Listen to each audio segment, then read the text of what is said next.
중국 선전의 한 실험실에서는 로봇이 인간처럼 걷고 있습니다. 샤오펑 아이언 2세대, 걸음걸이 정확도 99.3%, 관절 반응 속도 00.2초, 전 세계 로봇 공학자들이 충격받은 그 수치입니다. 그런데 여기서 질문 하나 드리겠습니다. 이 로봇을 인간처럼 움직이게 만드는 건 AI일까요? 센서일까요? 아닙니다. 둘 다 아닙니다. 정답은 여러분이 아직 주목하지 않은, 하지만 업계 관계자들은 이미 알고 있는 그 핵심 부품입니다. 바로 액추에이터, 로봇의 근육이자 심장입니다. 그리고 지금 이 기술을 선점하기 위해 삼성도 LG도 아닌 한국의 한 대기업이 17개월간 조용히 움직여왔습니다. 현대차 그룹입니다. 왜 자동차 회사가 로봇의 근육을 만들려고 할까요? 그 이유를 아는 순간 여러분은 다음 로봇 대장주가 어디인지 정확히 보이기 시작할 겁니다. 2023년 이후 전 세계는 휴머노이드 전쟁에 돌입했습니다. 테슬라 옵티머스, 연간 생산 목표 100만 대 샤오펑 아이언, 중국 정부 지원금 8조 원, 그리고 한국 근로자 1만 명당 로봇 밀집도 1012대로 세계 1위입니다. 자랑스러운 수치죠. 하지만 여기 치명적인 약점이 있습니다. 감속기, 서브모터, 토크 센서, 이 세 가지 핵심 부품의 국산화율이 겨우 387%입니다. MIT 로보틱스 연구소가 발표한 2024년 보고서에 따르면 액추에이터 시장은 2025년 58조 원에서 2028년 143조 원으로 폭발적으로 성장합니다. 문제는 핵심 부품 공급이 수요를 따라가지 못하고 있다는 겁니다. 독일 프라운호퍼 연구소는 이걸 로봇 산업의 반도체 병목이라고 명명했습니다. 삼성전자가 반도체로 세계를 제패했듯이 액추에이터로 세계를 제패할 기업이 나와야 한다는 얘기입니다. 솔직히 고백하자면 저도 처음엔 의심했습니다. 2022년 현대차가 1조 5천억을 들여 보스턴 다이내믹스를 인수했을 때 자동차 회사가 왜 로봇을 사나 이해가 안 갔습니다. 그런데 17개월간 업계를 취재하면서 깨달았습니다. 이건 단순한 인수가 아니었다는 것을. 정의선 회장은 2030년까지 전체 매출의 20%, 그러니까 약 34조 원을 로보틱스로 창출하겠다는 목표를 세웠습니다. 자동차 회사에서 로보틱스 기업으로의 대전환입니다. 우리는 이미 이런 걸 봤습니다. 1990년대 삼성이 반도체에 목숨 걸었을 때, 2010년대 LG가 배터리에 모든 걸 걸었을 때 사람들은 의심했지만 결과는 세계 1위였습니다. 지금 현대차가 똑같은 길을 걷고 있습니다. 액추에이터라는 이름으로요. 테슬라는 이미 자체 액추에이터 공급망을 확보했습니다. 샤오펑은 중국 정부와 손잡고 국산화율 87%를 달성했습니다. 엔비디아는 로봇용 AI 칩과 함께 액추에이터 표준 플랫폼을 만들고 있습니다. 그리고 한국은 지금 이 순간 밸류체인 조립 단계에 머물러 있습니다. 업계 관계자 A씨는 이렇게 말했습니다. 2026년이 골든타임입니다. 그 전에 핵심 기술을 확보하지 못하면 한국 로봇 산업은 영원히 2등, 3등에 머물 수밖에 없습니다. 해외 투자자들은 이미 움직이고 있습니다. 지난 3개월간 국내 액추에이터 관련주에 대한 외국인 순매수액이 1,247억 원을 기록했습니다. 그들은 뭔가를 알고 있는 겁니다. 그렇다면 현대차는 어떻게 이 문제를 해결하려고 할까요? 자체 개발하면 5년 이상 걸립니다. 기술 이전 받으면 특허 분쟁에 휘말립니다. 정답은 단 하나, 이미 기술을 가진 기업을 인수하는 겁니다. 그리고 지금 현대모비스와 테스트를 진행 중인 국내 강소기업이 있습니다. 유압식과 전동식 액추에이터를 동시에 만들 수 있는 국내에서 거의 유일한 그 기업입니다. 오늘 영상에서는 현대차가 왜 로봇의 근육을 직접 만들려고 하는지, 그리고 인수 가능성이 가장 높은 그 기업들이 정확히 어디인지, 다른 유튜브에서는 절대 들을 수 없는 정보를 공개하겠습니다. 구독과 좋아요는 기본이고요. 알림 설정까지 해두시면 여러분이 기다리던 다음 대장주 정보를 가장 먼저 받아보실 수 있습니다. 자, 그럼 지금부터 본격적으로 현대차 그룹의 비밀 프로젝트 속으로 들어가 보겠습니다. 2030년까지 전체 매출의 20%를 로보틱스로 창출하겠다는 목표를 세우면서 자동차 중심 기업에서 로보틱스를 그룹의 미래 핵심 성장 동력으로 전환하는 중장기 전략을 수립한 겁니다. 내부적으로는 이미 로봇 생태계를 구축하기 시작했고, 휴머노이드의 핵심 병목인 액추에이터 기술 내재화를 위해 정의선 회장을 중심으로 중장기 전략을 조용히 추진해왔다는 게 업계 관계자들의 전언입니다. 보스턴 다이내믹스 인수를 통해 움직이는 기술을 직접 확보하는 중장기 로드맵에 진입한 것도 바로 이런 맥락에서 이해할 수 있습니다. 그렇다면 어떻게 이 기술을 확보할 것인가? 이 부분이 오늘 영상의 핵심 주제입니다. 현대차는 2022년 1조 5천억 원을 들여 보스턴 다이내믹스를 인수했습니다. 당시 많은 사람들이 의아해했죠. 자동차 회사가 왜 로봇 회사를 사냐고 말입니다. 하지만 지금 그 이유가 명확해지고 있습니다. 미국에서 국방용 사족 보행 로봇을 만들던 보스턴 다이내믹스가 현대차 인수 이후 휴머노이드 아틀라스를 탄생시켰기 때문입니다. 현재 현대차 그룹 로보틱스 랩의 소프트웨어 프로그램은 엔비디아와의 협업으로 갖춰나가고 있습니다. 하지만 하드웨어 측면에서 액추에이터는 아직 100% 내재화가 되지 않았다는 게 업계의 평가입니다. 하드웨어 내재화는 보스턴 다이내믹스가 상장하기 이전에 반드시 이루어야 하는 그룹사 밸류 포인트라고 볼 수 있죠. 결국 현대차는 단순히 로봇을 만드는 것이 아니라 움직이는 기술 그 자체를 장악하려는 전략을 펼치고 있는 겁니다. 로봇의 팔, 다리, 손가락을 움직이게 하는 액추에이터 기술을 국내에서 완전히 내재화하겠다는 목표를 세운 거죠.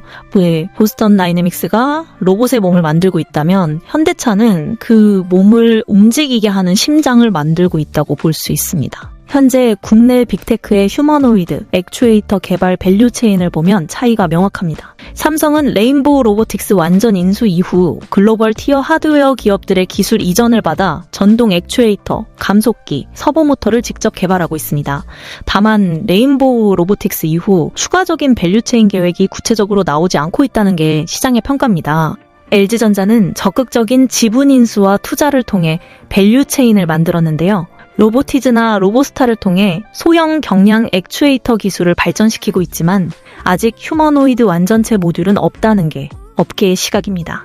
그런데 현대차는 방향이 좀 다릅니다. 보스턴 다이내믹스 인수로 휴머노이드 완전체 모듈을 이미 갖추고 계열사를 통한 현대모비스 수직 계열화를 지금 이루고 있다는 겁니다. 현대모비스가 2025년 8월 액추에이터 시장 진출을 선언하면서 현대차 그룹의 액추에이터 계획이 완전히 가시화되었습니다. 여기서 중요한 포인트가 있습니다.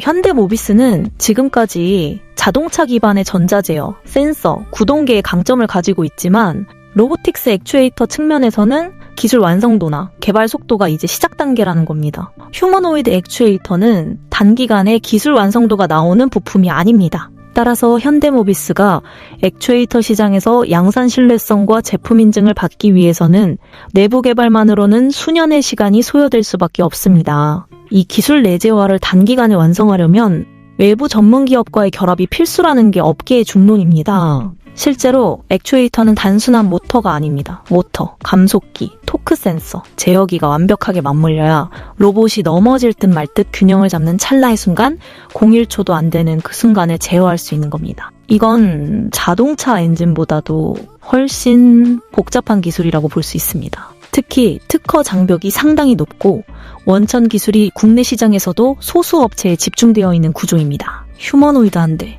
전체 원가의 60% 이상을 차지하는 말 그대로 고부가 가치 산업의 핵심이기 때문에 외부에서 조달하게 되면 원가와 공급망 리스크가 분명히 존재할 수밖에 없습니다. 잠깐, 여기서 중요한 말씀을 드려야 할 것 같습니다. 지금까지 말씀드린 내용들, 업계 관계자들 사이에서는 이미 조용히 회자되고 있는 정보들입니다. 하지만 일반 투자자분들께는 아직 널리 알려지지 않은 부분들이 많죠. 지금 이 순간에도 댓글창에 실시간 정보방 링크를 남겨두었습니다. 급등주 정보, 대장주 공략 방법, 그리고 오늘 영상에서 다룰 핵심 종목들에 대한 더 상세한 분석 자료까지 확인하실 수 있습니다. 해외에서는 이미 폭발적으로 반응하고 있는 이유가 있는 정보들입니다. 특히 초보 투자자분들께는 큰 도움이 될 것으로 확신합니다. 지금 바로 댓글창 확인해 보시기 바랍니다. 자, 다시 본론으로 돌아와서 결국 액추에이터는 인수 속도, 기술 확보, 리스크 관리 이 세 가지를 동시에 해결해야 하는 과제입니다. 그래서 현대차가 직접 개발하기보다 이미 기술을 확보한 회사를 인수하는 전략을 선택한 것으로 보입니다. 인수를 통하면 특허 분쟁이나 리스크를 줄일 수 있고 지적재산권 기반에서 경쟁 우위를 만들 수 있습니다. 자체 개발로는 5년 이상 소요되는 시간을 아끼고 즉시 사업화해서 매출 창출이 가능하기 때문이죠. 지분 인수를 통해 내부 연구와 외부 혁신을 결합하는 하이브리드 구조를 만들면서 수직 계열화와 원가 경쟁력 강화까지 동시에 얻을 수 있는 겁니다. 업계에서는 지금 현대차가 국내의 한 강소기업과 테스트를 진행 중이라는 얘기가 계속 나오고 있습니다. 이 기업은 유압식과 전동식 액추에이터를 모두 생산할 수 있는 국내에서 거의 유일한 회사로 알려져 있기 때문입니다. 그렇다면 어떤 방식으로 인수하고 어떻게 자금을 마련할 것인가? 아시다시피 현대차 그룹은 현대모비스, 현대차, 기아로 이어지는 순환출자 구조입니다. 이 순환출자를 해소하고 자본 효율성을 높이기 위한 리밸런싱 과정이 필수인데요. 이 과정에는 신성장 동력에 대한 투자가 거의 불가피합니다. 따라서 별도의 전문 액추에이터 기업을 인수해서 독립적인 투자 주체로 만드는 것이 리스크를 선제적으로 줄일 수 있는 효과적인 해법이 될 수 있습니다. 현실적으로 현대모비스 또는 별도 자회사를 통해 액추에이터 기업을 인수하고 분리 육성하는 방안이 나오고 있다는 겁니다. 전략적으로 추진했던 보스턴 다이내믹스 상장도 결국 외부 자금 유입이나 밸류체인 확장에 있어 플랫폼을 제공할 것으로 보이기 때문에 지금 시점에서 액추에이터 기업을 선제적으로 확보해야 보스턴 다이내믹스 상장 이후에도 가치 실현이 가능합니다. 액추에이터 기업 인수를 통해 또는 모비스와 공동으로 로보틱스용 핵심 부품 내재화 생태계를 구축하게 되면 수직 계열화, 기술 내재화, 자본 효율화 이 세 가지를 동시에 달성할 수 있습니다. 규제를 회피하면서도 기술 내재화를 이루는 전략적 타이밍이라고 볼 수 있는 거죠. 현대차가 찾는 조건은 크게 세 가지입니다. 첫째, 고출력 고정밀 액추에이터 양산을 위한 원천 기술을 보유해야 합니다. 둘째, 보스턴 다이내믹스급 휴머노이드 관련 탑티어 기술을 가진 로봇 테스트 경험이 있어야 합니다. 셋째, 국내 생산 인프라와 글로벌 납품 실적이 있다면 금상첨화입니다. 이 세 가지를 동시에 충족하는 기업은 그리 많지 않습니다. 특히 유압과 전동, 하이브리드 구동을 동시에 만드는 곳은 국내 시장에서 단 한두 곳에 불과합니다. 그중 한 곳이 현대모비스와 협력 경험이 있으면서 보스턴 다이내믹스 엔지니어들이 테스트를 진행 중이라는 기업이 현대차 인수 리스트 최상단에 있다는 얘기가 나오고 있습니다. 현대차가 이렇게 서두르는 이유는 명확합니다. 2025년부터 휴머노이드 양산 경쟁이 전 세계적으로 본격화되었기 때문입니다. 테슬라, 샤오펑, 엔비디아는 이미 액추에이터 확보를 마쳤고 한국은 아직 밸류체인 조립 단계라는 게 업계의 평가입니다. 현대차가 선제적 인수를 통해 한국형 풀밸류 체인을 처음으로 완성하는 첫 사례가 될 가능성이 높다고 볼 수 있습니다. 자, 이제 본격적으로 현대차가 선제적 인수와 액추에이터 내재화를 위해 움직이고 있는 유력 기업들에 대해 분석해 보겠습니다. 첫 번째 기업, KNR 시스템입니다. KNR 시스템은 휴머노이드 로봇의 모든 관절에 적용할 수 있는 액추에이터를 세계 최초로 제품화한 기업으로 알려져 있습니다. 기술적으로 탑티어 인정을 받았다는 평가가 나오고 있죠. 첫째, 현대차 그룹과 무려 17년간 실제 1차 벤더 파트너십을 유지해왔습니다. 구흥모터, 액추에이터 관련해서 현대모비스가 액추에이터 시장 진출을 선언하기 전부터 기술 자문이나 협력을 함께 해왔다고 볼 수 있습니다. 그만큼 현대차 그룹 로보틱스 랩 전반에 걸쳐 영향력을 행사할 수 있는 기술력이 있다는 의미입니다. 정의선 회장이 17년 동안 1차 벤더로 선정하고 신뢰관계를 이어온 것 자체가 의미심장하다고 볼 수 있죠.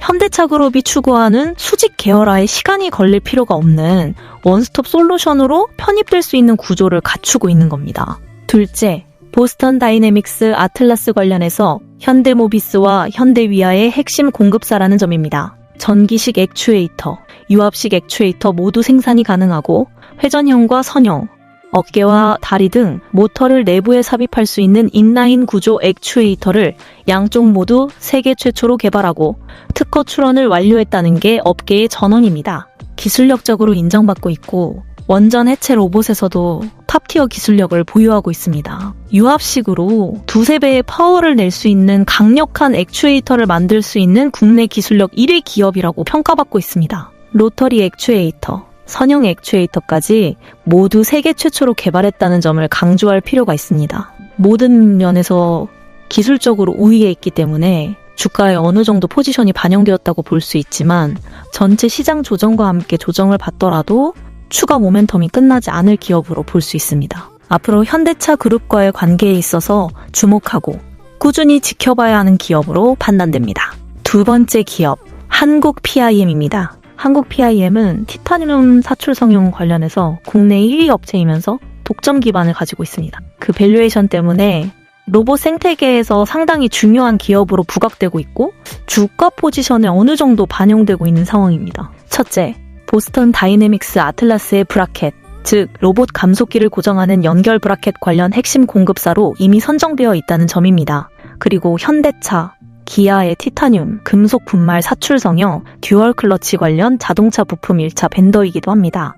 둘째, 차세대 휴머노이드에 적용할 수 있는 초소형 감속기를 지금 개발 중이라는 게 가장 큰 트리거입니다. 한국 PIM이 휴머노이드 로봇 관련 감속기로 본격적으로 시장에 진출하고 개발을 추진하고 있기 때문에 이 부분에서 기술력을 인정받거나 개발이 완료되면 주가 업사이드가 나올 수 있는 기업으로 판단됩니다. 시장 분위기와 관계없이 조정을 받더라도 어느 정도 인지하고 스마트하게 접근할 수 있는 기업이고 기술력적으로는 보스턴 다이내믹스에 인정받았기 때문에 앞으로 현대차 그룹과의 액추에이터 관련 감속기 부분에서 충분히 주목해야 하는 기업으로 보입니다. 결론적으로 말씀드리자면 현대차 그룹은 단순히 로봇을 만드는 것이 아니라 로봇 생태계 전체를 장악하려는 전략을 펼치고 있습니다. 보스턴 다이내믹스를 통해 완전체 휴머노이드를 확보했고 이제 그 심장인 액추에이터 내재화를 통해 진정한 기술 자립을 이루려는 것으로 보입니다.